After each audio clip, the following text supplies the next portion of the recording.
pada minyak nilam. Teknologi sinar atau spektroskopi inframerah dekat NIRS adalah jenis spektroskopi getaran energi tinggi yang dilakukan pada rentang panjang gelombang dari 780 hingga 2500 nanometer yang dapat digunakan untuk menentukan atribut kualitas bahan organik atau objek biologis melalui fitur dan pola spektrum.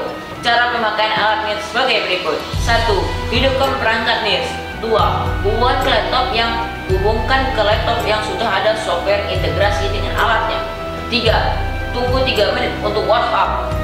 4. Lalu ambil data spektrum NIRS dengan cara menembakkan minyak nilam dengan sinar laser atau LED yang ada di HP. Pola spektrum sinar inframerah untuk keempat jenis sampel minyak, minyak nilam murni, minyak keruing, minyak nilam campur keruing proporsi 75:25 dan proporsi 50:50.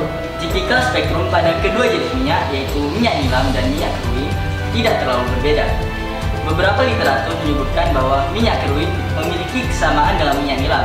Oleh karena itu, minyak keruing lebih disukai untuk digunakan sebagai bahan pemalsuan minyak nilam. Selain itu, kedua spektrum minyak juga memiliki sedikit perbedaan pada puncak dan lembah pada spektrum gelombang, sehingga nantinya dapat membantu dan mempermudah para pengumpul serta pedagang dalam industri minyak nilam. Sekian praktek cara penggunaan teknologi NIRS dari kami. Terima kasih. Assalamualaikum warahmatullahi wabarakatuh.